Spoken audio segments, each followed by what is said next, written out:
Leonardo da Vinci made something spectacular that's lasted through generations. And I feel that way about food. All these things I'm taking from my mom and my grandma, I don't have children to pass it on to. And that's very heartwarming for me to share my food with the world through Top Chef. That's my legacy.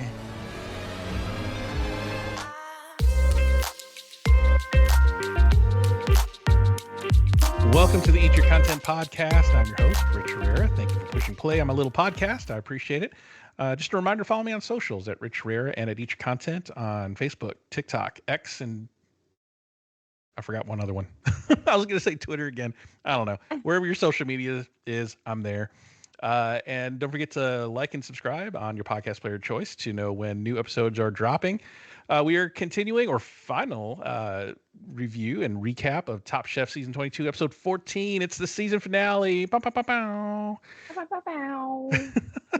And joining me on this journey is Top Chef Season 21 finalist, Chef Savannah Miller, who looks like she is prepping at home today, doing some food prep. What you got going on?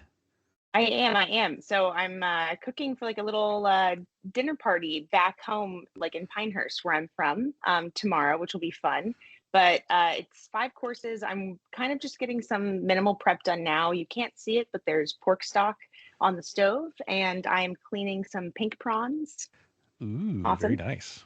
Yeah, and these are going to be like a little carpaccio situation, and I'm going to make an oil out of the head. But that's where we're at today. So I like any time I can prep with flippers on.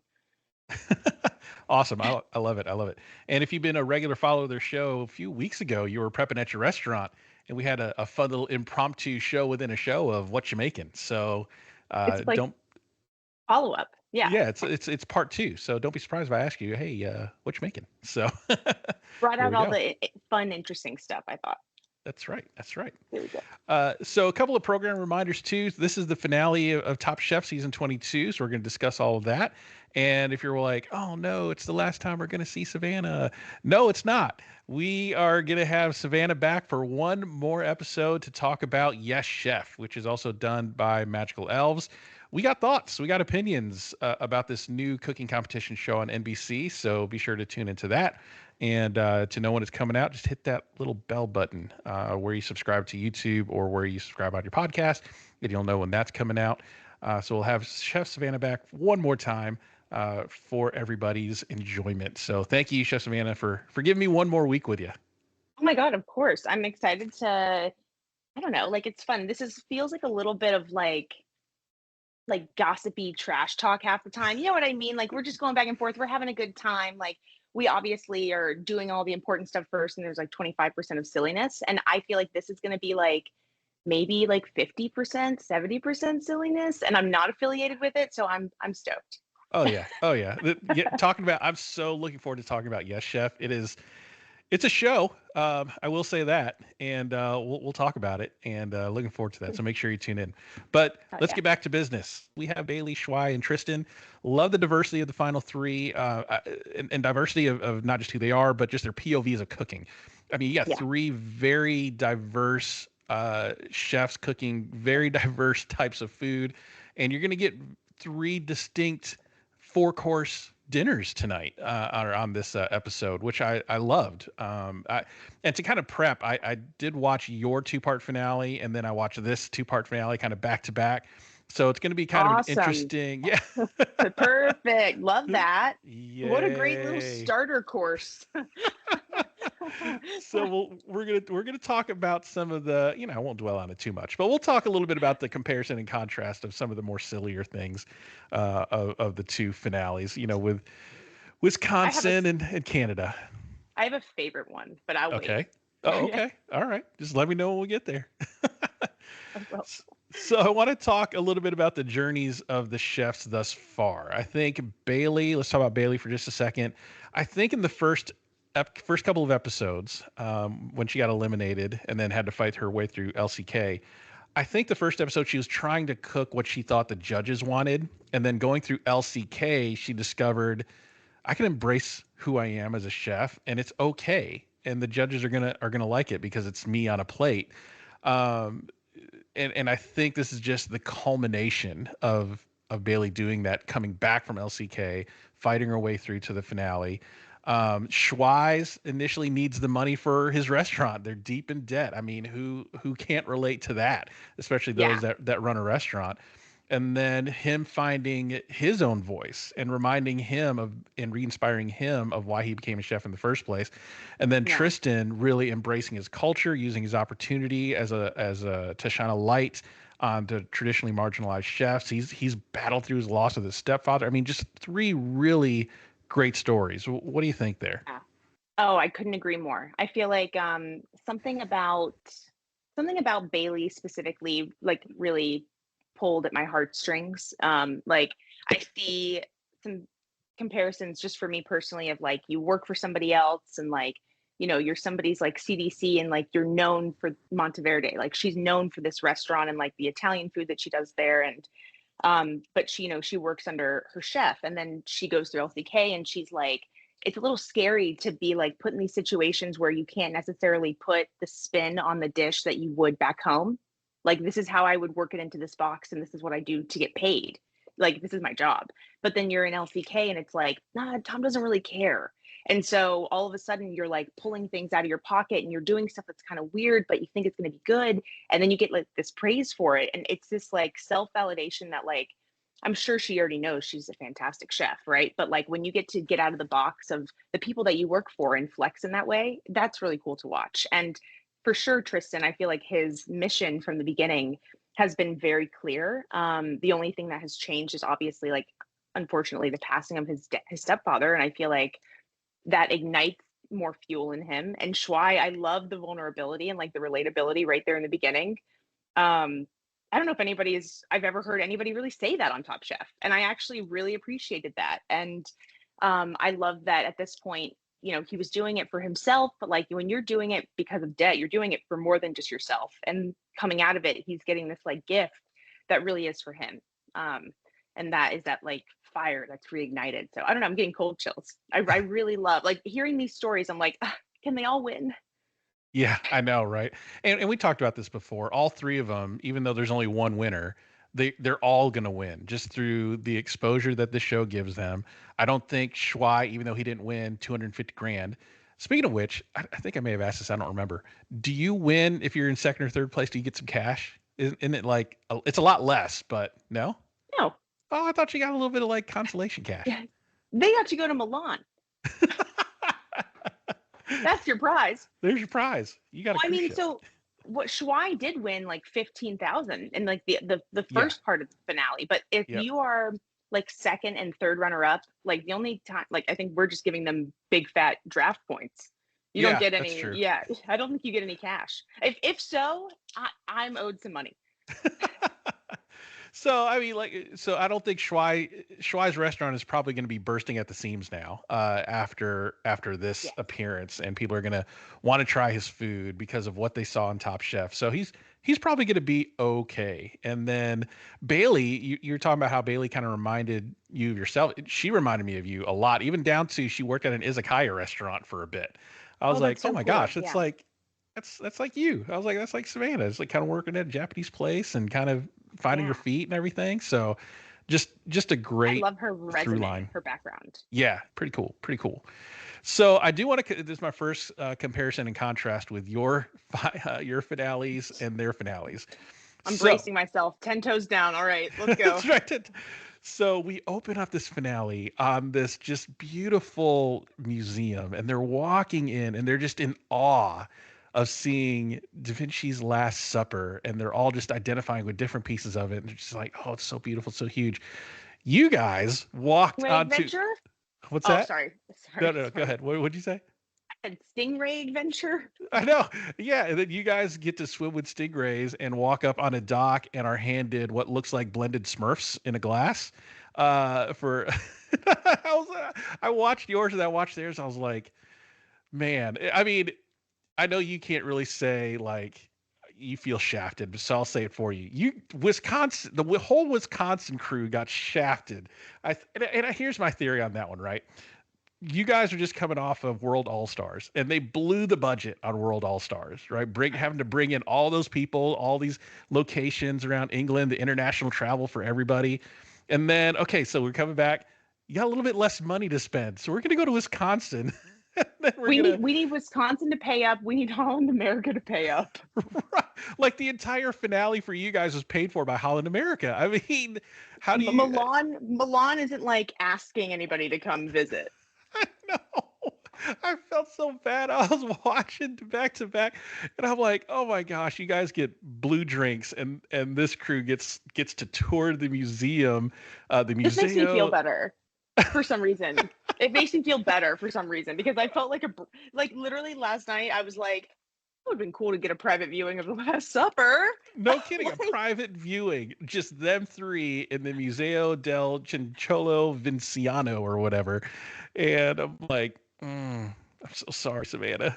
I felt so bad. I thought it was very interesting. Yeah, I was definitely like just watching and like the looks on their faces, and I was like, I remember that feeling of like scared, but I was like, I don't know. I feel like I just feel like Top Chef I'm giving Top Chef props here, right? Like I can complain.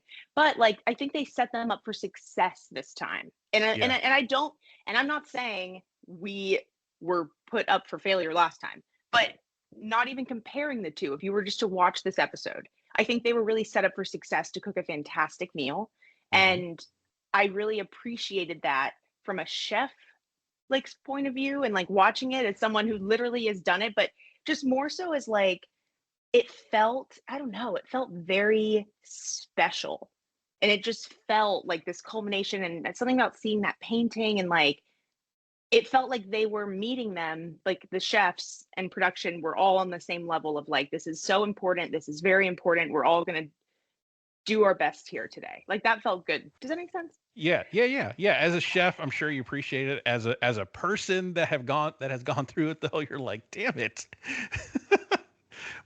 If I just waited one more year to apply. It is what it is. It is what it is. But yeah, I mean, honestly, well, I mean, I will say, I can say this with full confidence. I know I can't. I don't really know what would have happened, but I wouldn't have wanted to be going against Tristan in this finale. So that's true. I wouldn't change a thing, not just because of that. But I genuinely loved my experience and like the people that I got to be with and like our little family and stuff. Like if you take away Wisconsin, you take away all of that. So yeah.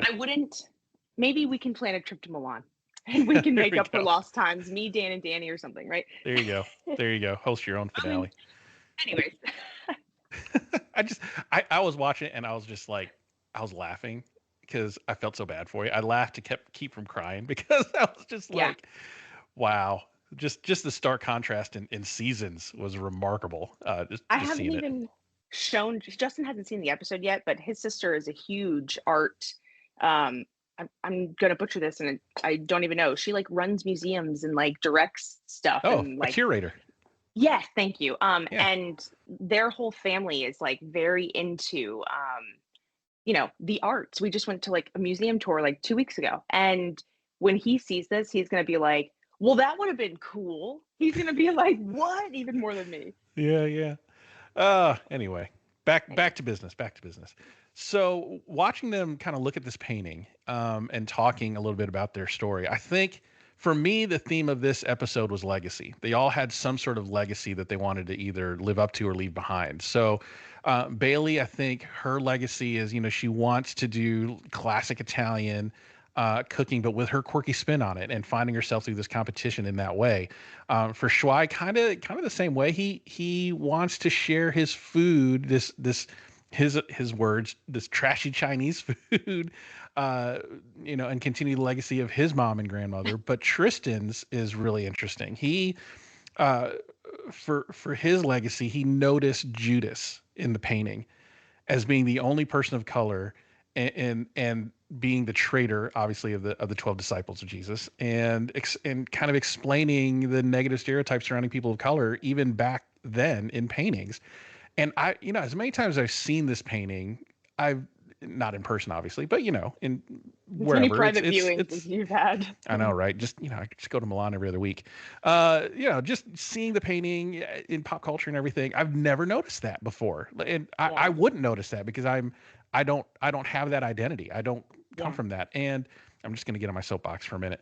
No, please do. I love it. And that's we as highly politicized as our world is right now, and Top Chef kind of being my escape from all that for an hour a week. It just reminds me of like that. That's why things like critical race theory is so important, is that you look at things through a different lens. It's empathy. You're looking at things through somebody else's eyes and not your eyes. And as much grief as it gets from right-wing political pundits or whatever, they lose sight of what it's really about. Is just look at things from another perspective that's not your own, and understand why people feel the way they feel about what they feel about, and have some empathy with that. So I was really happy to see Tristan highlight that, and me looking at that painting in a new way that I've never noticed before. What did you think about all of that? I loved it. I feel like when they focused in on Bailey and Shuai and wow, this is so incredible and like blah blah blah. I almost, not that I knew that was coming, but I was like, what's Tristan about to say? Not that I thought it would be like disrespectful or like this is not fun, whatever, right? But like I just thought it was gearing it up to be a different perspective, and it still surprised me. And I was like, wow, I've never seen that. I've never thought about that. And you're right. It's just one of those things where it's like I wouldn't, I guess me more than you, but I feel like in general, it's not, in like Top Chef can be an escape, but like, to get on my little soapbox, it's some of those things people just deal with all the time, every day. And there is no chance to kind of stop thinking about it or break free from it. And I think that it's what I love about Tristan is that he is so rooted in like his flavors and who he is as a chef, but like his like vision and his like mission statement, whatever, like he's not like a chef who's like, this is just what they're known for like wanting to do. But like, I don't really know how that translates into their food. He has both, and he really uses them in the best way possible to be the most efficient chef and make the most impact. I mean, he just won Top Chef. Like he basically won almost how many elimination challenges? You know what I mean? Like this was a run. And so I love that he has this platform and this voice. And I love that he has like that confidence and like that riz to like speak up about it and say what he thinks. And I will listen all day. Yeah. I mean, it's great to see. And it helps me to see things from other people's perspective. I mean, yes, I'm Filipino. Yes, I'm a minority, but growing up in Michigan, I mean, Tagalog wasn't spoken in my household. My mom didn't cook Filipino food. For all intents and purposes, I was white. I mean, I got to college. I had a Filipino roommate in college, and we were kind of talking about our background. And he called me, and he says, "Well, you're a coconut." And I'm like, "What do you mean? Brown on the outside, white on the inside?" And I was like, and it just hit me right at that point. I'm like, "Oh my gosh!" So I see things through that kind of lens, and it wasn't really until I moved to Georgia, and all of our family, the diaspora of our family, moved to Georgia.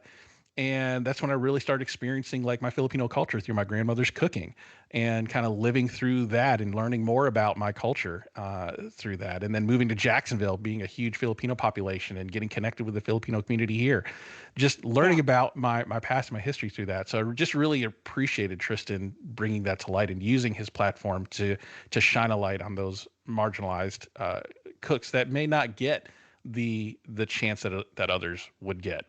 Simply because of who they are. So, but enough about my soapbox. All right. So I do want to talk about food. We love them. Yes, we do. So I want to talk about who was chosen for the sous chefs for the finalists. Again, in comparison to your season, they brought back 6 people, and you guys drew knives, and then you did dodgeball pick'em in the schoolyard for your chefs. Which, I thought was kind of a good deal for those folks, because the ones that didn't get picked just got to enjoy a cruise and relax and have fun. And did not do that here. They did not bring back 6 people and then have them pick who they wanted their sous chefs to be, and then the other 3 just gets to enjoy a weekend in Milan. So what do we think here? They obviously chose them beforehand, but we didn't get to see kind of everybody brought back. Was there anybody that you kind of wish to see again? I mean, so obviously Massimo, right? But Right. I could understand why. I mean, I like Massimo for who he is, but I don't, and I think he would be, I just don't know if he would be like, I, I think he would be the best sous chef if he got chosen and he, you know, he's like not going to sabotage anybody, but he's just such his own character and has his own vision that he doesn't seem like the perfect person to like, he seems like someone who I would expect to possibly win, not who I would be thinking would be like my perfect sous chef because I know they can do this, right? So I wanted to see him, but I was not surprised. And I feel like I like the idea that they get to choose them. I don't want to say like off camera, but like I just feel like there's a different type of thought process when you're sitting there and you have maybe I assume they probably had some time, maybe they didn't, but like I just like the idea of it being thoughtful and off camera in Yeah. comparison. Yeah. Yeah. Yeah, I thought that was interesting too. I kind of like the dodgeball pick'em style, but I'm glad they brought back who they brought back. I thought there were 3 great chefs to bring back. You had Lana, Paula, and Zubair. Yeah.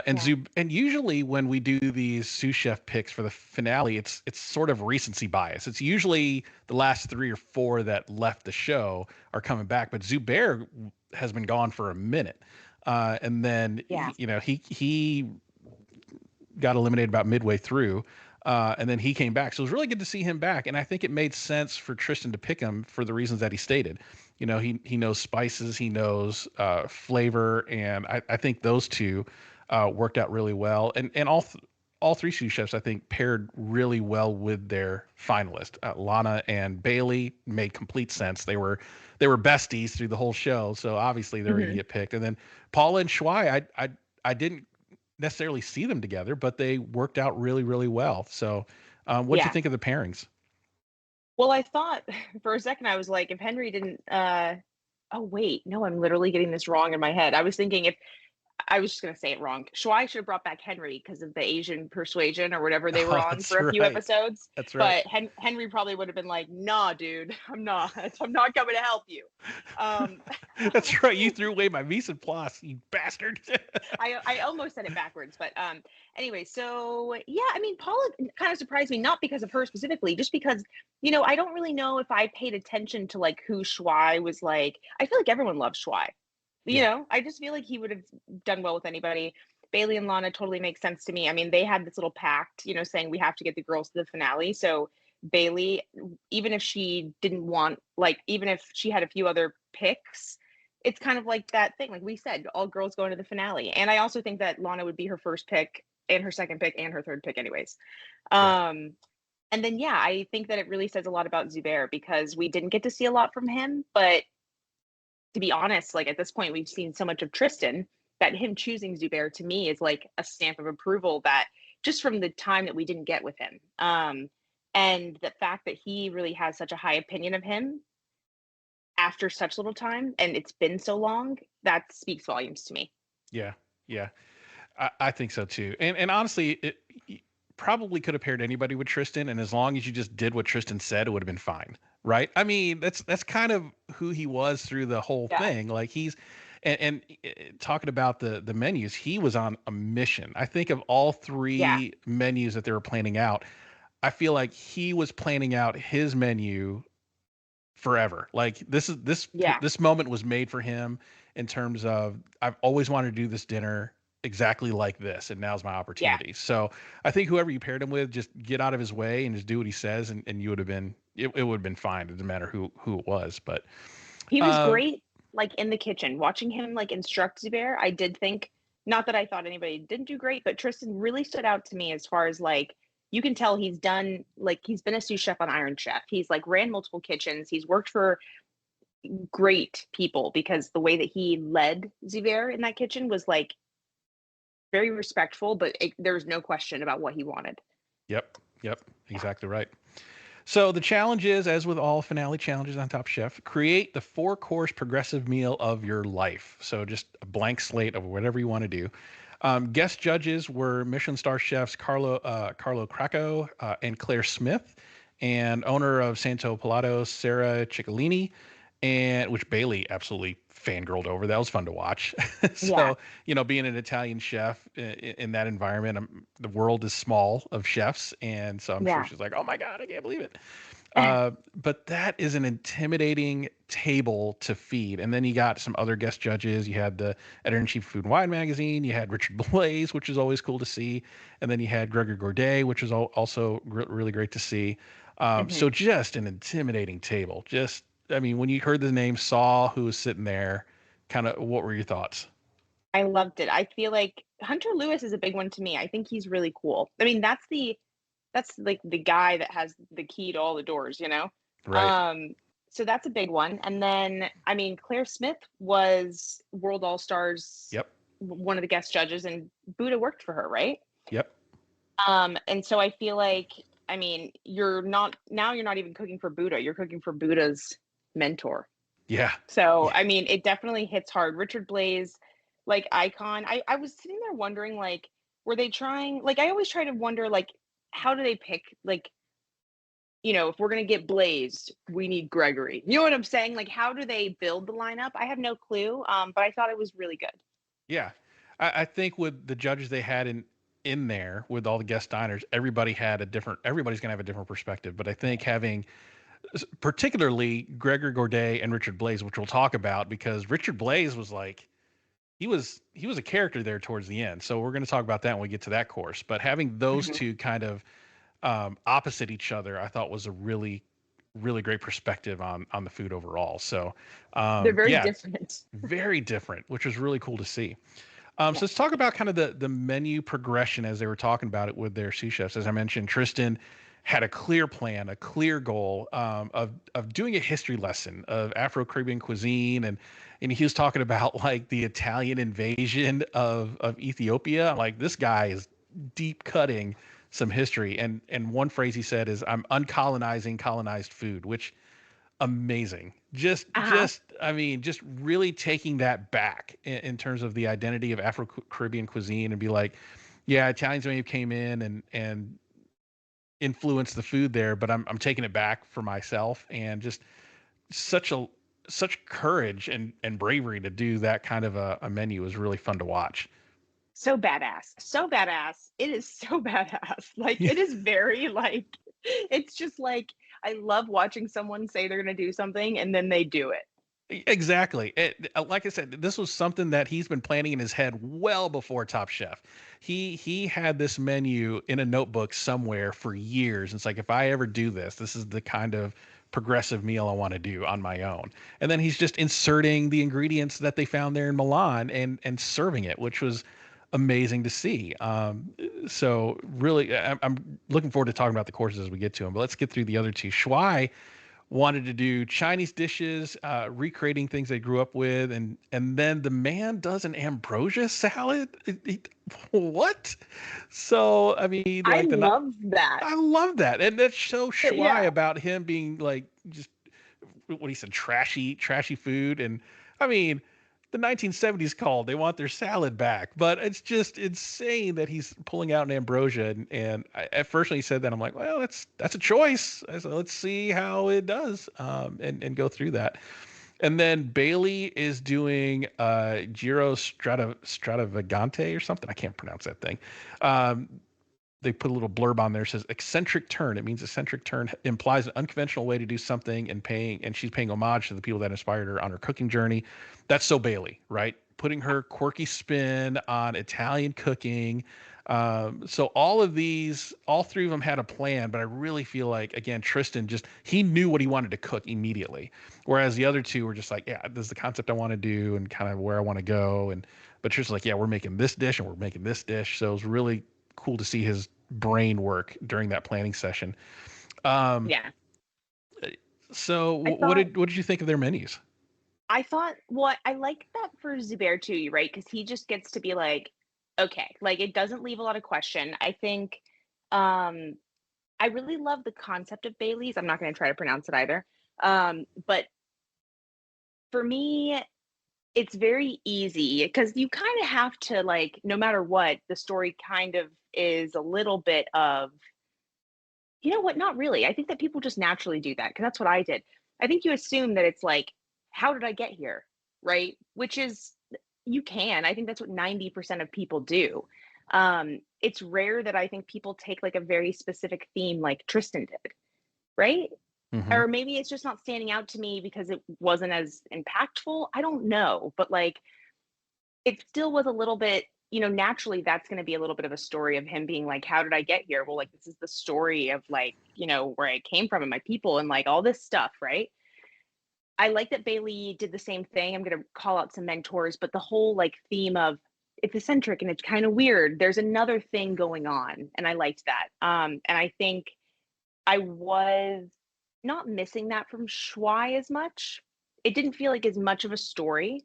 It felt like a little bit more of a restaurant wars. Like this is our restaurant. Like this is kind of less of a story about a person and more of a like when you walk in, it's going to be like, and I have to do like quotation marks, trashy Chinese food. You know what I mean? But Yeah. so that for me was like the other two felt more impactful, but Tristan's obviously, yeah. I feel like I'm gonna remember it for a long time. Yeah, it's interesting you say that about Shuai. Thinking back now, it does feel like he was creating like a theme restaurant versus kind of like this through line of a story. And I think Tom said it best at Judge's Table. It was like it was a collection of really good dishes, but none of them really told a story. Yeah. Um, and as I was looking at the dishes, I didn't think about that because I was looking at, wow, these dishes look really great, and I want to eat them all. But then that's why they're the professionals, right? They have to find that through line in the story and not just it's a good plate of food. So we'll talk a little bit about Yeah. that as we go through the courses. So Bailey's cooking, and again, she's making something. She's making this like pasta dish that she's not done before. I don't know if you want to do that in the finale, right? She mentioned I'm cooking this is the first time I'm doing it for the finale, and I get stretching yourself for the finale, but I don't think that's where you want to go. Cooking something you've never done before. That's again one of the rules of Top Chef. Don't cook anything you've never cooked before, whether it's your first challenge or last challenge. So, what did you think of that strategy? Was that the smart call, or probably should I have thought, rethought that? well, I mean, for me, it's like when she said she hadn't done it before, I guess I was like, she, which I'm not even gonna, I'm not gonna talk too much smack about that. But what I will say is she's probably done a million pastas before. Like that's Right. what she's like, I assume like pasta queen, right? And so for me, I'm thinking, even if she's like, oh, I haven't done this before, what is it the variation of, right? Because like you can probably make pasta dough in your sleep. Like, is it that scary? Are they leaning into it to like build up tension? I don't know. In my head, I was like, I don't know if it's going to be that big of a deal. And then, once she mentioned it again, I was kind of like, ooh, I was a little, I started getting a little bit more nervous. So I really wasn't sure. You like, you know what I mean? Like, if you Yeah. make pasta all the time, what's the difference if you do kind of like a little bit of a variation? I guess, but it does beg the question of like, I don't really understand why you would do that anyways. If you make a bunch of pastas all the time, Right. why you would do Just something make a different? pasta well, just make a pasta that you know how to do versus Yeah. trying to experiment this late in the game. So another comparison to your two-part finale and this two-part finale is after the first day of cooking, right? They tell the finalist chefs, hey, come hang out over here. We have something special planned for you. And they come in dressed to the nines. Everybody's looking great. And they're being served by Kristen, Tom, and Gail. They have cooked them some food. They're serving them some food. Now you got a dinner by Chef Morimoto, which is not nothing, obviously, but Of getting course. cooked and served by Gail, Tom, and Kristen in this environment, in this show, it just hits different. It is Um, unheard of, I feel like. yeah, yeah. I mean, in Padma's season, I think they've done that in previous shows where Padma and Tom and Gail cooked for them at some point. But I think in this setting, as picturesque as it was in Milan, these three, and then this chef, and it's the second season of Kristen and her kind of cooking on the show for the first time outside of Dish with Kish on YouTube.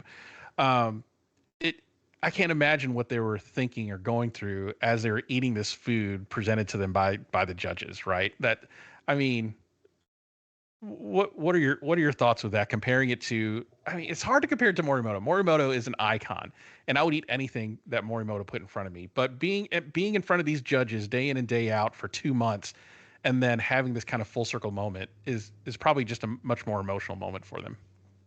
I'm sure it's extremely emotional, right? Like, I think I feel like when we got to go eat with them, but like to have them cooking someone a meal is so personal. It's so heartfelt. It's so like raw, and it's just like it's actually very vulnerable. If you think about my first thought is immediately as the judges, not that like they would ever be like, oh, I'm worried about cooking for anybody, but like I just think it's an innate human thing to like watch someone eat something you make and wonder if they like it, not Yeah. that like you're questioning if you did it well or whatever, but like I just I think it's like a vulnerable transaction, and like I thought it was sweet. I also think that I probably would have like made a million jokes like, Tom, is this what you wanted it to taste like? Like Yeah. I don't know if I would have ever been able to snap out of like that. But I do think it was very special. And Morimoto was very special too. But what I will say is that like having someone, kind of like flown in and cook you a meal on a cruise boat, like I would say, for the three of us, wasn't probably our best cook. And so I love the personal time with Morimoto, but I bet that like the meal that we had pales in comparison to like what he makes at home or what he Right. makes in his restaurant setting, And so I think just being on land was quite nice. Yeah. Hey, do you still have that signed menu from Morimoto hanging up somewhere? I do. You want to see it? Oh, yeah. Really? Let me go get it right. Yeah, it's literally in the other room. Sure. Okay, hold on. Yeah, I'd love it. Well, so I have a little Top Chef box ready, Oh, cool. but this And again, if you're is listening to the audio version of this, you are missing out. This is some cool stuff. oh wait, look how cute this is. Okay. Morimoto. Wow. That's cool. Look at that. And the photo they took when they put you in your room, it has some holes in it for my push pin, so don't look at my face. It looks bad, like a voodoo doll. But um, they make you try on little outfits, and then they pick which one they want you to wear on the first day. Oh, really? That's fun. Thank you. I know. Some people will be like, I have a photo of myself as a kid, and I'm always like, that's who That's who I do all this work for. I'm like, that's who I do all this for. That's Anyways, cool. That's yeah, cool to have that little piece of memorabilia. for sure. I definitely very proud of that whole experience. And Justin told me I couldn't put the $38,000 check on the fridge, so I put it in there. That's funny. That's funny. All right, let's talk about dinner service. Let's get through these 4 courses. Got a lot of courses to go through here. So the first course, we got Bailey doing a pulpo e mozz, tomato dashi, and gitanere. Shuai did a panipuri with scarlet shrimp, ahi verde, salsa matcha, and gazpacho verde. And Tristan did a monkfish with pickled turnips, tempura broccoli, and bacala mbongo. Richard Blaze liked Bailey's octopus mozzarella because it shouldn't work, but it does. And honestly, that on paper sounds awful, but she was able to make it work, which was really fun. She kind of called them star-crossed lovers, which was funny. Judges, yeah, cute, very cute. Judges like Shuai's dish. It was a flavor explosion. And the judges also thought that Tristan's fish was just on the border of undercooked. Gregory Gourdet really identified with Tristan's vision. And of all the judges, he would, because Gourdet during his season kind of had that same mission of highlighting African cooking in his cooks. So easily could identify with Tristan. So first course, thoughts on that?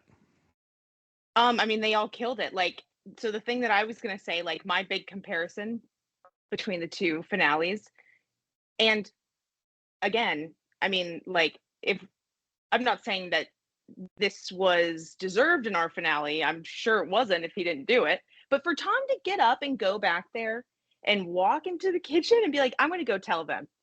I'm like, I really appreciate that.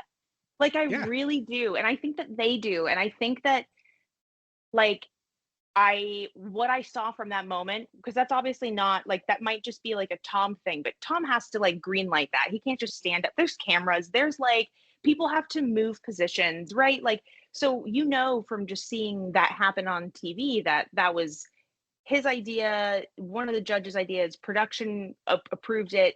But I love that they're all on the same page as far as like, let's give them a little motivation, because this is hard and it's really hard. And like, it was even like watching it, I was like, this is hard. Like, I just remember those feelings and like the pressure and the way it feels. And like, there were courses where they're like barely getting them onto the plate. And you really do. They say 3, 2, 1, bam. And immediately servers are grabbing them. And there's no like, okay, let me fix my apron. There's no like composure time. You walk out, and any extra time that you take, if you even talk about your dish for 5 extra seconds, that's 5 seconds that you're not in the kitchen. So it's like you're just constantly under this fight or flight. And so I really loved that moment. I love that they crushed the first course, and I love that Tom let them know that, because I think that when you do that, people relax and they cook better. Yeah, I loved when he went back there and gave him a little pep talk, and Lana comes out and says, "Daddy said it was good." Oh my God, she's Such a Lana thing to say. It was yeah. hilarious. But yeah, I mean, he went back there and said, you guys killed the first course. More of that, please. And I got to tell you, I think if I'm scoring the courses at home, right? I feel like Shuai won the first course just based on the comments. That panipuri looked awesome. And just Yeah. I'm a texture guy when it comes to food. I just imagine popping that whole thing in my mouth and just chewing it and getting all that crunchy bits in there. It just looked amazing. So I'm who did you I'm think little win that first round? I'm Oh, obsessed with them. I have them right here. Like, I also agree. I didn't buy these last night, I promise. sure. It's so good. It's so smart. I immediately was like, damn, that's smart. Like, put that in your back pocket. Like, I remember trying to make that same, like something like that, right? This was chaos, but like I did like a pomme souffle, which is Mhm. like such a pain in the ass compared to throwing that shit in the fryer. I thought it was brilliant. Sorry, Yeah. Yeah, I going thought on. it was really good. So who did you think won that first round? So, as far as like based off the judges' comments, I actually was curious if Bailey was up there. Just because I think it was like surprising, and they were very like, I don't know. To me, it was like very whimsical, and it was kind of like it made sense for what she was going for. But yeah, just based off of like across the board, maybe Shuai. I mean, Tristan did well across the board. I feel like anytime they said anything negative about Tristan, I like really honed in on trying to remember it, because there wasn't a lot. Um, I think I find I do that in finale specifically. I don't really know if I'm good at like actually, it's hard when you're watching all the comments, and it's just like, I thought a lot about the editing last year, and like people got like harsh critiques of that, and I wondered if it like affected the way they did it this year. So I never felt like the entire meal, I'll go ahead and say, I knew who was going to win. Really, I never felt like while they were cooking I knew. It was more so after judges table, but like first course, maybe Shuai. Yeah, I thought the editing was really good in keeping you guessing. I mean, we all kind of went in thinking, Tristan's probably going to win, but the way they edited the comments and the way they edited the judging, I thought was really well done to kind of keep you guessing there. Because I was scoring at home, like who won the first course, who won the second course, who won the third, and who won the fourth, and then kind of basing who I thought was going to win off of that. Hmm. So we get to the second course. Bailey did porcini and robiola and Alini alpini. Holy cow!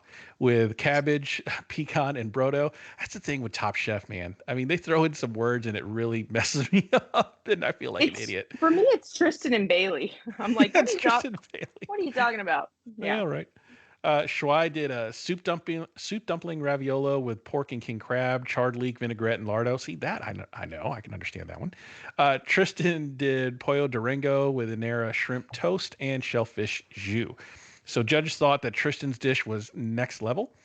Just on the right edge of seasoning, a couple of grains of salt too much, would have been too salty, and then not enough would have went the other way.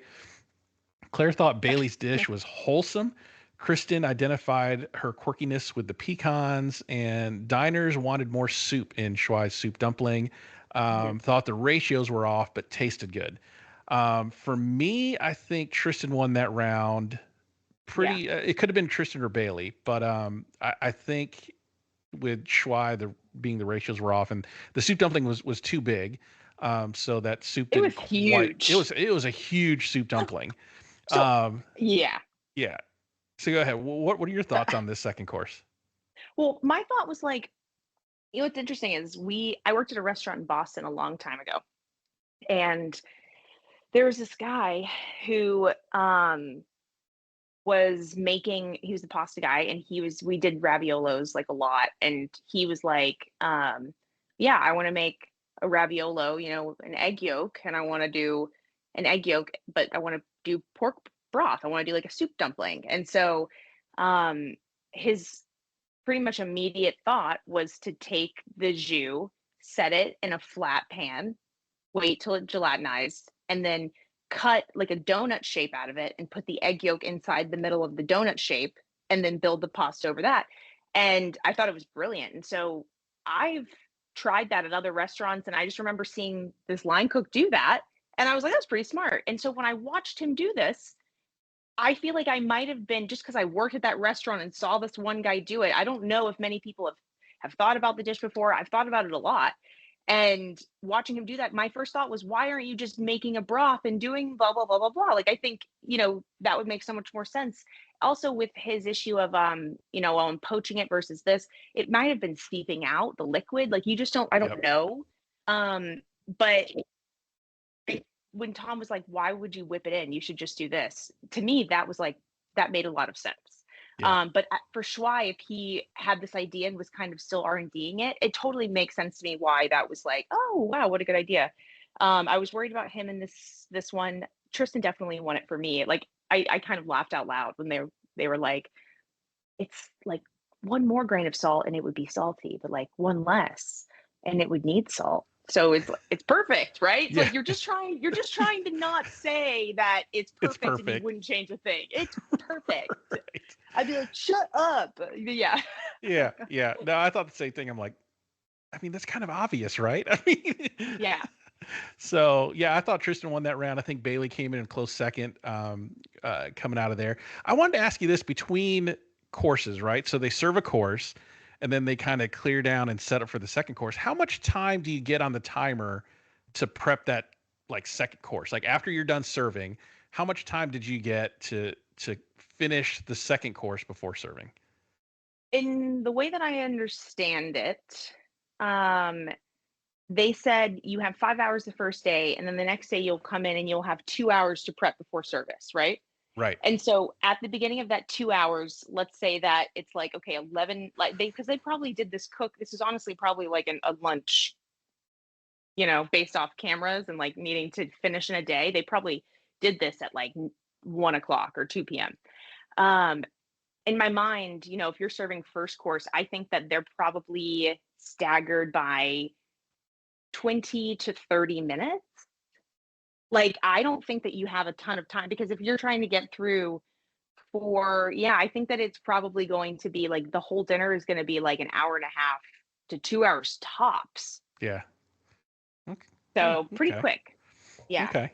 So in your season finale, like you cleared down and then you had some time to prep the second course and plate it in between each time, because you hear that timer going off in the background. I'm like, oh, I wonder how much time they get during that. So I mean, I'll be honest with you, like I did not ever once, like it just happened. Like I just remember feeling like, oh, we're in service. It's happening. Like, and looking up and being like, okay. And I never, like at one point Lana said something like, what am I going to do while I wait for you to come back? And I was like, I hope she's not joking. Like for them, I hope that that's how chill it is, but that is not what, and I don't ask Michelle, but I bet it's not how she felt either.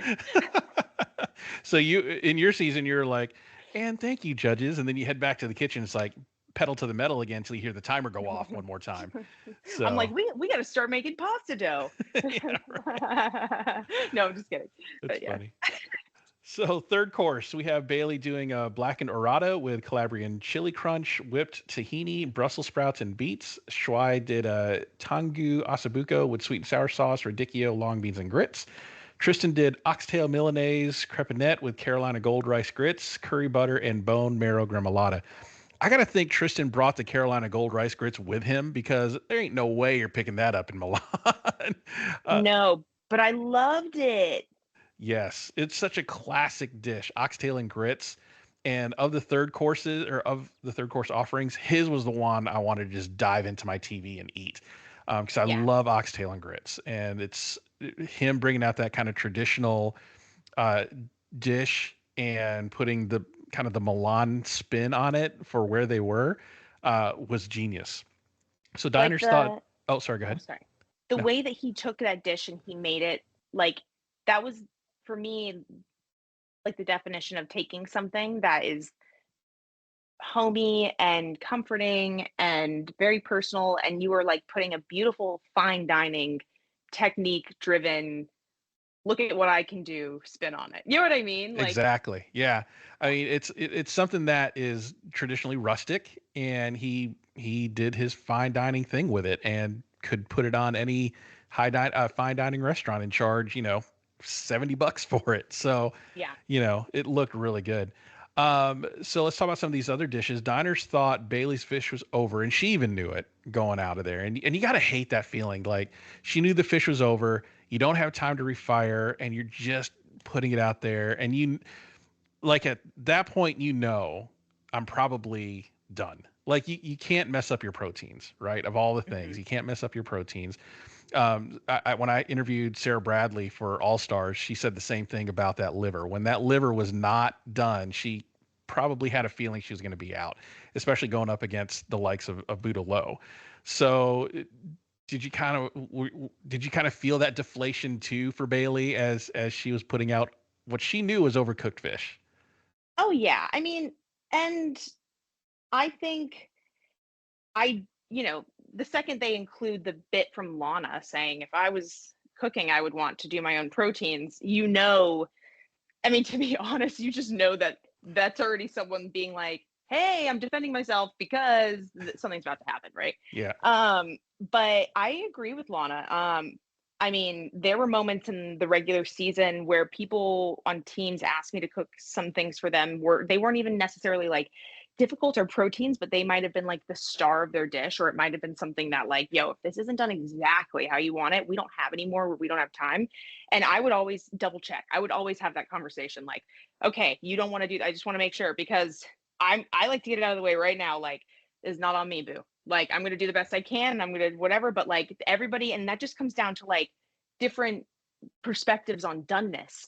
I love how they're like, okay, pull it right before cooked. Like, no, medium rare or whatever, right? And so Lana's like, okay, so to Lana, she takes it to like what she thinks it is, but to Bailey, it sounds like what they were probably talking about the same thing to begin with.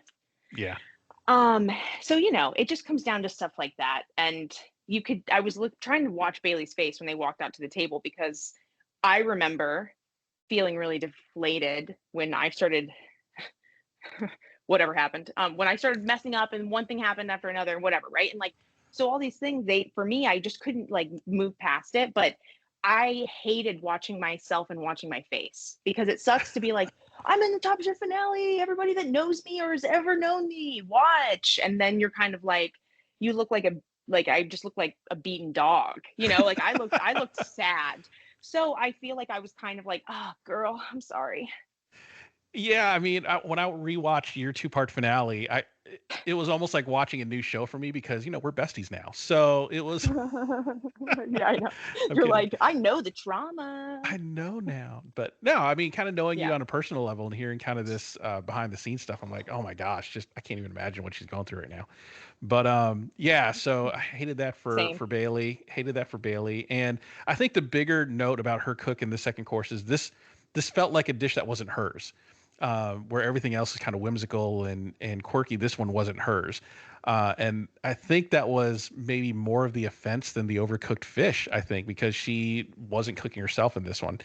Yeah. Um, and then Kristen wanted more richness from Shuai's asabuco, so a little bit of critique there. What you making? Oh, sorry. I'm washing my hands now because I Oh, don't want to. I don't want to walk off camera, so I have my hands deep in the sandy bucket. Um, I'm making a pasta dough. Funny. I was like, Funny. how long can I go before we avoid this question? No, I'm doing a cute little like spring pork like cappelletti with like a brodo situation and pickled like Japanese style pickled scallions Wow. for one of the courses. Yeah. Yeah. So as far as like um Bailey's stuff, that was the first for me. I guess the fish, because like I feel like the first course with the octopus and the burrata was very like my vision, like everything is coming together. Like this is Yep. kind of like they're getting it, you know? Yeah. And then all of a sudden, I mean, I also really related to this. I feel like I kind of like I mean, I can only say how I feel about myself. I don't know if Bailey would even say that she agrees with this, so I'm not making that direct comparison. But for me in the finale cook, it was really hard to even like literally nail down what I wanted because I just felt like the question was so big and vast, and like I felt like I did want to lean on like, okay, well, okay, where have I been? I've worked in Boston and North Carolina, and then here I'm going to try to bring these places in. And it's where I got a little bit lost because I was doing food that reminded me of places I worked at, not food that felt inspired from the lessons I learned there. Right. Even though that was like the idea, the execution was me just trying to like do dishes that might have been on that menu. Yeah. Yeah. Yeah. So I think with the third round, Tristan, I think won that hands down, without a doubt, with his oxtail and grits. Looked really good, and universal praise all around from the table. So now we're at dessert. So the fourth course, we have Bailey doing a torta di pizzelle with zucca, mascarpone cream, and espresso gelato, a fancy tiramisu. And then Shuai did the ambrosia, pear and orange jello, pistachio, Italian meringue, and coconut. And then Tristan did a tropical root vegetable cake with chutney, charred plantain, cream, and casa reap sorbet, I think is what he said. So we talked a little bit about the ambrosia, a bold choice from Shuai that could have gone bad, because I can't think of a more dated dish than ambrosia. Like you say the word, and just like visions of housewives in the 70s and 60s just come to mind, right? Uh, Yeah. Dinner parties on the set of Mad Men during that time or whatnot. So it could have gone bad, but he pulled it off. I think they said that it was kind of light and felt it tasted good. Could have easily been dated and would have been penalized as such, but he was able to pull that off. Claire said about Bailey's dessert that she can clearly see her style now. And then I want to talk about the reaction to Tristan's dessert. So Richard Blaze came in hard. Like he seemed mad, upset. I don't know what was. I mean, he doesn't say anything. Well, I don't think he said anything. I don't think he said anything, or he did, and they didn't add it into the edit. But man, he kind of went after. He's like, I don't want an effervescent ice cream. I'm like, dude, you're up. You're at an 11. I need you to dial that down to like a 4. Like, what was going on there?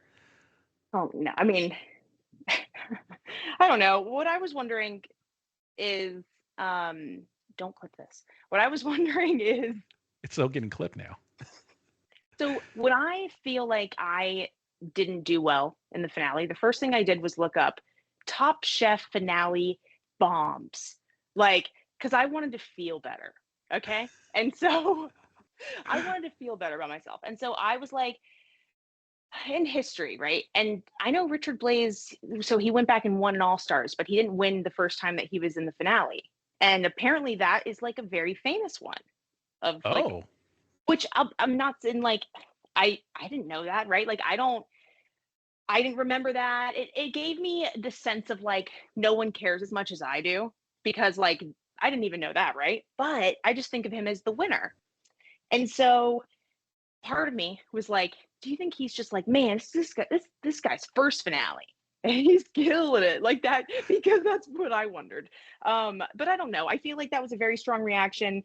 I think I also think it's like biased when the judges know and love Tristan and they have this, whole season of like seeing him succeed and do amazing things. I think when they know he can do 10 billion different techniques, they appreciate the refinement of him just putting two things on a plate. Or like, you know, it was very like minimal dessert.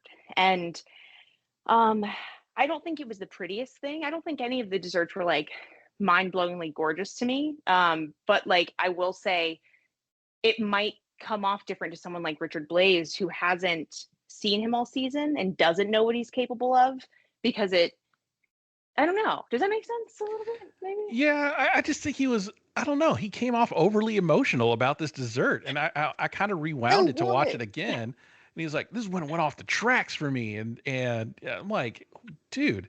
But what was so funny is Carlo Cracco on the other end of it loved it. I mean, he said, "Hats off. This is a chef." And I'm like, it's just amazing to me how two people can eat the same thing and have diametrically opposed views of it. Now, I don't know if Carl Crackle is just talking about the meal in general or the dessert specifically, but to juxtapose that from Richard Blaze's, off the rails, I don't want this type of ice cream, moment, I was like, that's crazy. Crazy. It's like a kid who gets the wrong flavor and they're like, I want a chocolate. Yeah, now that you say it that way, I can picture that now. And what I love about Kristen, and what I appreciate about Kristen as a judge is Kristen's like, I feel like Kristen's already like, well, and this is why Blaze wasn't chosen as the host, okay? Because Kristen's like, I don't like it or dislike it. I appreciate it. And it's like, there's so many things that they eat all the time that they probably don't want to eat, and it's not their favorite, whatever. But if they can like see what you're doing and they have to be able to like remove their bias from it and be able to appreciate something if it's done well or if it's creative enough. And so I love how she just kind of shut that down. Yeah. Yeah, I thought that was a very diplomatic response to the two diametrically opposed views. She's like, I'm not 100% like it, don't 100% not like it. I just appreciate for what it is there in front of me. So, yeah, I thought that was really interesting. But for me, I think the winner of the fourth round, I gave it to Shuai because I think to be able to pull off an ambrosia and that's a flex for me. Although Bailey, there's a case that could be made that Bailey won the fourth round because they had a lot of good things to say about her tiramisu. But to me, I mean, you pull off an ambrosia in a Top Chef finale, good for you. I think doing the tiramisu, but it's like the pasta thing, right?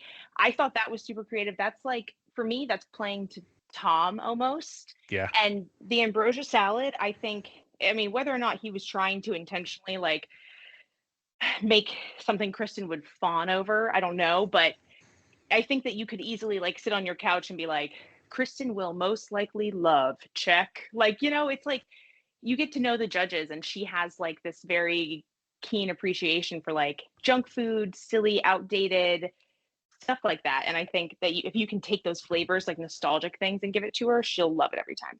Yeah. Yeah. So by my personal count, the way I was counting this down, I had a 2-2 tie with Shuai and Tristan in their respective rounds. So this is what we were mentioning before about the editing and what they edited in and out in terms of the judges' comments and the diners' comments. I went into judges' table thinking, okay, it could be either one. It could be either one, and I'd be happy with either one. If Shuai won for his trashy Chinese and an ambrosia salad, great. If Tristan won because of his mission to highlight Afro-Caribbean cuisine and give a history lesson there, awesome win too. So I went and going, you know what? I'm happy with the result. And I felt like, I think Bailey took herself out with the overcooked fish. So I immediately thought, okay, she's probably not going to win. So it's Tristan and Shuai.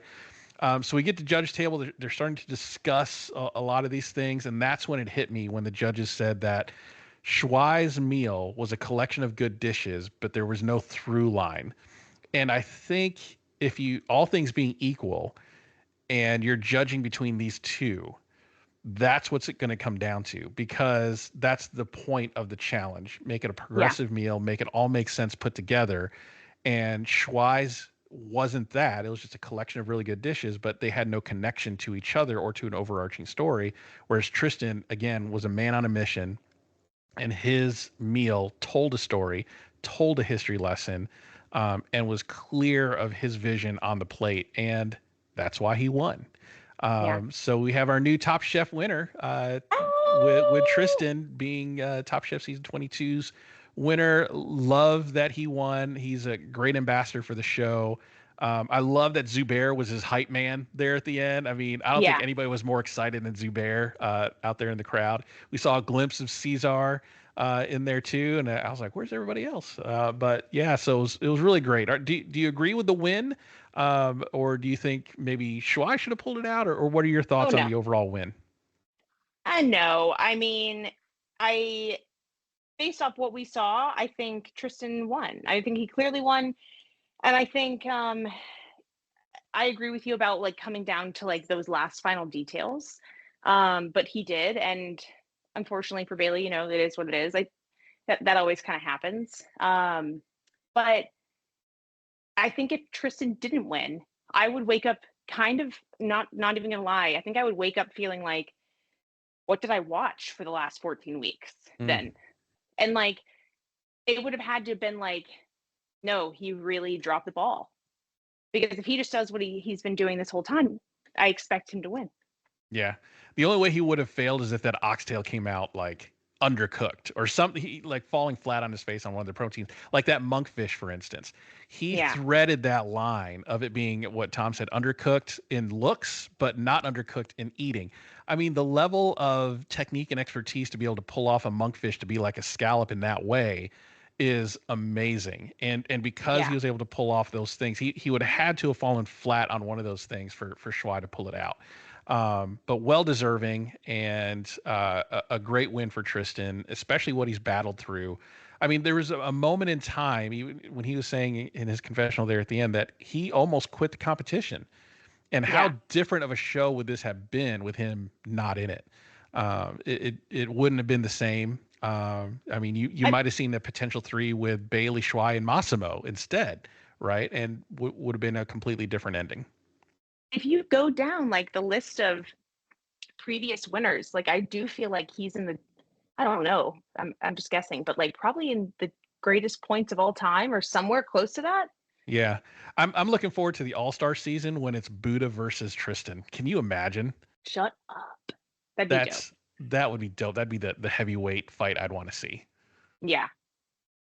100%. I've never even thought about that. Yeah, I mean, because we got to have another All Star season in 4 or 5 seasons, so we've got to bring him That's back, true. and so Wait, it's gonna that'd be be so great. cool. That would be so Yay. cool. So We let's did talk. it. Look at us. We did it. We did it. Made it through all 14 seasons. It was a wonderful trip, a wonderful 14th ride. season. 14 episodes. Jeez, sorry. 14 episodes. I get seasons. Everybody knows what I mean. So let's talk about the final draft point tally. So for the finale, each chef gets 15 points for just appearing in the finale, and the winner gets 30. So Bailey gets 15 for being in the finale, Shuai gets 15 for being in the finale, and Tristan gets 45 for being in the finale and winning the thing. So the final episode score or the episode score is 75-0. And the season score is for me 193 and you with 85. A Hey, really convincing win. you doubled it at the end. Wow. I know, I killed it. And then the individual chef points kind of relay what happened in the show. So Tristan, over the course of the season, got 96 points. Schwei got 52 and Bailey had 28. So they kind of finished in that order, I thought, in my head. So funny how that all kind of worked out. So good for everybody there. Good job, So Rich. I would shake your hand if I could. high, virtual high five. So overall thoughts on the season. What did we think of going to Canada and kind of, not being in the States for this season, and overall thoughts of the season in total? Oh, I mean, I think I was a little curious about Canada at first. And I'm glad to say that I've been proven wrong, not like Canada as a whole, but Right. them going to Canada. And I don't know, I really appreciated the cast. I feel like it every season I'm surprised because every season I start off kind of being like, I don't know about any of these people, and like the first 3 episodes, I'm like, I don't even know their names. And then by the end, I'm like, I'm obsessed with them. And so I think it's funny how like every season your mind kind of plays tricks on you, or at least mine does. And every season at the end, I'm kind of like, wow, that was great. So I thought it was very, very full, and I thought it had a little bit of everything I wanted. Yeah. I'm kind of the same way with my attitude towards Canada. When I heard it was gonna be in Canada, I was like, oh man, really? They already have Top Chef Canada. Like Yeah. let's highlight another American city that doesn't get its flowers, right? So that was my appreciation for Wisconsin. Like you don't think of Wisconsin as a foodie town, but now you kind of do because of Top Chef going there. So I wanted to see some more highlights of those types of places, like Top Chef Jacksonville. What do I need to do to get it here? But after watching, the 14 episodes, I have a greater appreciation for the country, a greater appreciation for their food history, and learned a lot of cool things, saw a lot of cool sites. It's now on my bucket list of places I want to go to and visit and go to that market that they kept going to. Just amazing. So overall, I thought it was a really good episode, really great cast. I just thought a really great cast of characters. And the addition of Massimo, I think, is probably the most memorable. He may be, fifth in the standings, but he's number one in our hearts. So I love it. That sort of thing. So again, I wanted to thank you so much for your time over the course of these last 14 weeks. You sacrificed some time to be with me and chat about the show, which I'm thrilled about. But we have you for one more week, and I'm excited to talk about Yes Chef next week. And have a diametrically opposite discussion about this show put on by the same group that makes Top Chef, Magical Elves. But in the meantime, I'm sure you're going to be taking some wonderful, good-looking pictures of your dinner party over the weekend. So where can people see that and have FOMO? Yes, please. You can find me on Instagram at SavvySav, SAVVYSAVV. Awesome. Be sure to follow there. I'm sure you're going to post some wonderful looking food. I can't wait to see it. And follow me on socials at Rich Herrera at Eat Your Content, and anywhere you get your social media, and on your podcast player of choice at Rich Herrera at Eat Your Content. Make sure to hit the like and follow button. So again, thank you so much for following me on this journey for 14 weeks. We got one more to go. Look forward to talking about Yes Chef with you next week. Yes, thank you, Rich. This has been so much fun, and congrats. I hope Tristan's listening. Congratulations to everybody this season, but he got it. Top Chef, right. 22. Congrats, Tristan, on the big win, and congrats to all the finalists who I hope to have on my podcast at some point. I'm working it out with their PR people. If you're listening to this, please email me back. I'd appreciate it. And we'll see you next week, everybody. Bye.